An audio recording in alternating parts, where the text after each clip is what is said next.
one of these pins here starts off with having a C-clip. We want to make sure that those are properly installed. We also want to make sure that there's no missing chunks out of the tires. Even if the tread is worn down, that's okay as long as the equipment is level and provides good stability. A couple other things we want to check. We want to make sure that the batteries are charged enough for our operation. Go ahead and open it up. And even if the batteries are indicating low, one of the things is if it's low on battery fluid, it won't hold a full charge. So it might indicate that it's fully charged, but it's really only at about 50% capacity. So you want to double check and make sure that they're topped off with distilled water. We also want to make sure that all the battery terminals are properly secured and connected. There's not an excessive amount of corrosion on them. We also want to make sure that the circuit breaker that's here is still intact. And all the wires in this area are secured where they're supposed to be going. Please don't take it, yank, and put too much pressure on them because we don't want to make something loose that's not. After we've taken a check at the batteries, I'm going to go ahead and move over. There's not much to see in here, but if we have to, there are control panels and control valves. We want to make sure that those are not leaking any fluid at all. If they are not, make sure that the electrical connectors are connected.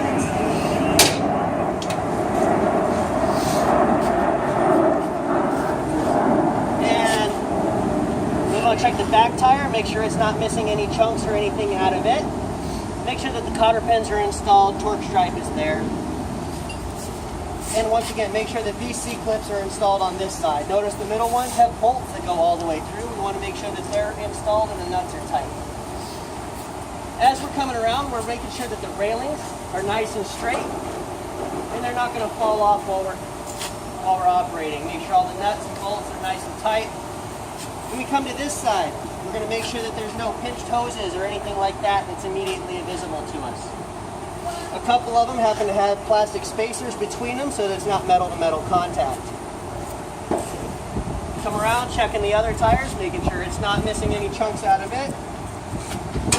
We can pop open this panel and make sure that these control valves are clean, not leaking, and the electrical connectors are still connected.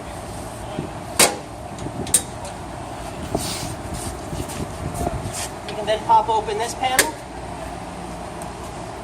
And we want to make sure that the hydraulic pump is not leaking. Make sure that the motor, the wires are connected and secured properly, and make sure that the hydraulic level tank is between its minimum and its maximum.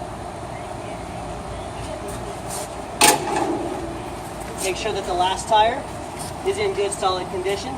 And then anytime we're operating equipment, we want to make sure that it operates and functions properly. So we want to make sure everything functions properly at the base. In order to do that, we want to make sure that our selector switch is selected to the right to indicate that we want to operate from the base station down here. Anytime we want to make a movement, we need to press the power button and then either up or down. Notice that when we go down, you get the audible beep for the security warning to alert others around. So let's go ahead and raise the lift up.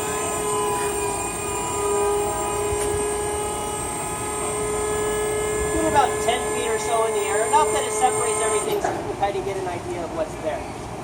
We do have a level sensor that's down here that if it gets out of level, it's going to freeze the equipment. We also have the horn down here.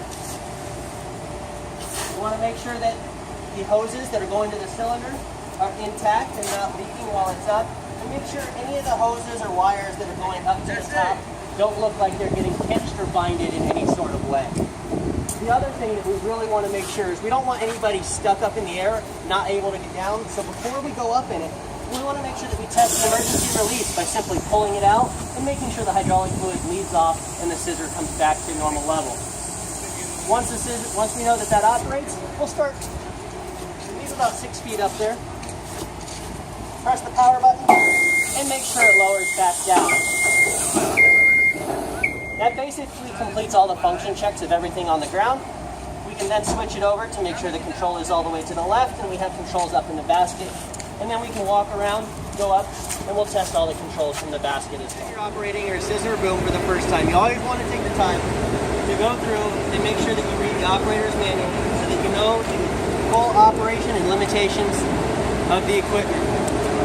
In all of our scissor lifts and all of our booms, we have special cases that are weather protected that has the operator's manual inside. Take the time to go ahead and read it.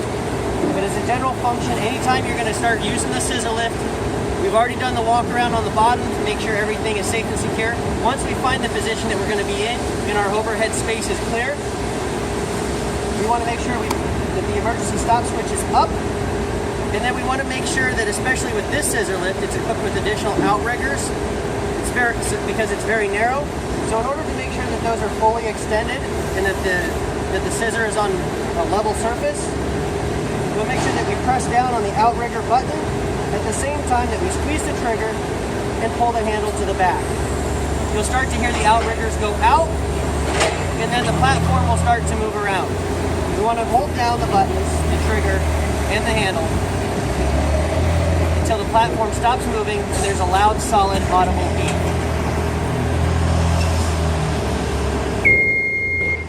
That indicates that the scissor is now stable and level. At that point in time, if we'd like to go up in the air, we've got two functions. We have the drive function on the right and the raise function on the left. We've got 6 lines indicating that we have a full charge on the battery.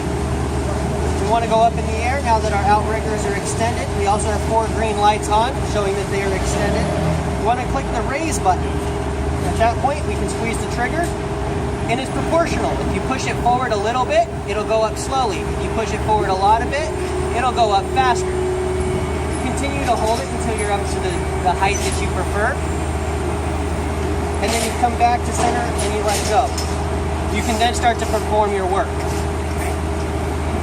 If you want to drive, remember that your outriggers are down, you're not going to be able to drive. We suggest only driving if you're on a smooth, flat surface. If you're on any kind of unimproved surface, outriggers must be out, and out. When you're ready to come back down, notice there's no function in the controls. That's because it doesn't know if we want to drive or raise and lower. So we want to make sure that we select raise and lower, pull the trigger, and then remove it back. Coming down is not as proportional, it's not as controlled, so don't be scared when it jerks around.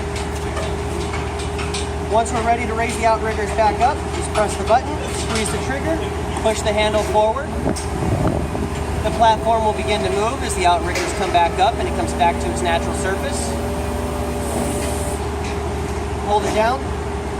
There is no beep or indication that they're fully retracted, but it will stop moving. At that point, we can then select the drive feature.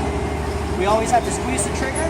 There are 2 buttons on the top of the joystick. The left button turns the wheels to the left, the right button turns the wheels to the right. Always keep in mind, because the joystick is movable, it can be facing in different directions. Make sure you know which direction you're going. If you have to, just slightly glance over the edge and take a look at where your tires are. So you can turn it to the right or the left. Now you can turn and move at the same time. We move forward by pushing the joystick in the forward direction. And anytime between movements, a lot of times it might reset if you stop moving for a second. So make sure that it's selected. It'll show a little circle over the type of movement that you're going to be doing. So then we can squeeze the trigger and push forward, and it will begin to drive forward. You can also tap the button left and right. And as you can see, we can start to turn left and turn right. Now the other thing is, if we want to, now that we don't have outriggers out, we're on a fairly level surface, we can push the raise and extend button. We can raise up into the air.